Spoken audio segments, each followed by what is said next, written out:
Je m'appelle Mathias Ben Simon. J'ai commencé par une pratique de la peinture. Par cette exploration, ça m'a ouvert aussi à d'autres arts qui sont plus immersifs, comme la performance. Dans mon processus de travail, il y a plusieurs temps.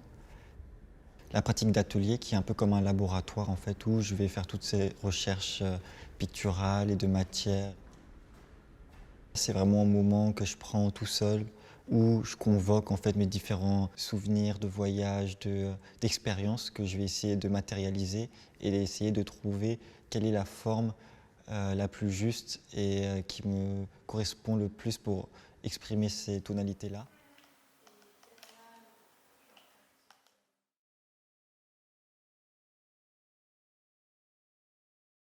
Ma source d'inspiration vient de mes voyages. Ce que je recherchais, c'était vraiment le caractère animé de l'art. La pratique de la méditation, elle va me permettre d'ouvrir mes perceptions et de avoir une attention à la fois globale et précise sur certains phénomènes et certaines choses que je vais ressentir, où je vais laisser totalement place à la spontanéité, c'est-à-dire que les gestes que je vais faire, la manière dont je vais travailler, les couleurs que je vais poser, la manière dont je vais tenir mes différents outils, où je vais avoir rapport à eux, va être totalement intuitif et non contrôlé. Quand je me suis intéressé à la peinture, une des choses qui m'apparaissait le plus important, c'est la lumière. La question de la lumière, c'est la question à la fois de qu'est-ce qu'on perçoit et qu'est-ce qu'on regarde. Pour moi, la lumière, c'est autant un révélateur, c'est-à-dire la lumière, on la voit toujours par rapport à l'ombre. Dans la peinture, la question du clair-obscur, c'est une des questions les plus importantes car on montre toujours par la lumière quelque chose en contraste avec son ombre.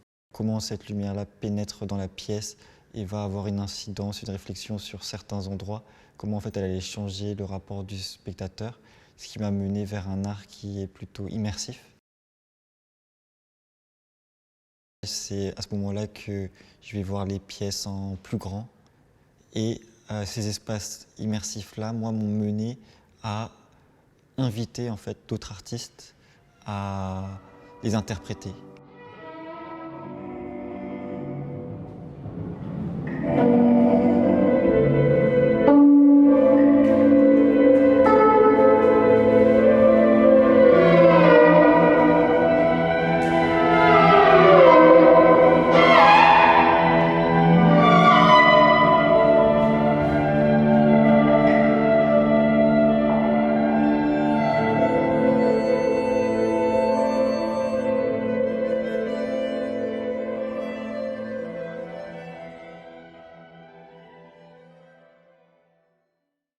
Il y a autant le fait de collaborer, mais aussi de co-créer. Lors d'une performance, je vais inviter des musiciens, des danseurs et aussi des compositeurs.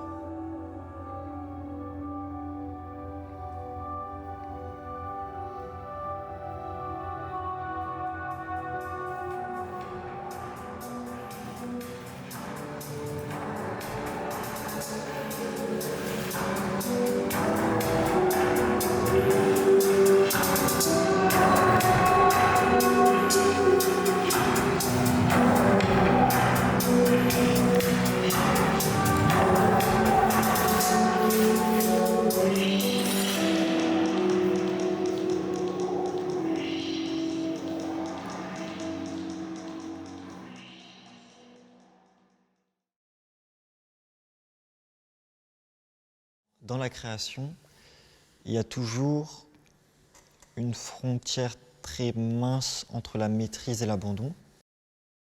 Pour moi, la création est toujours à la lisière du fait de s'abandonner, c'est-à-dire de laisser quelque chose d'autre s'exprimer.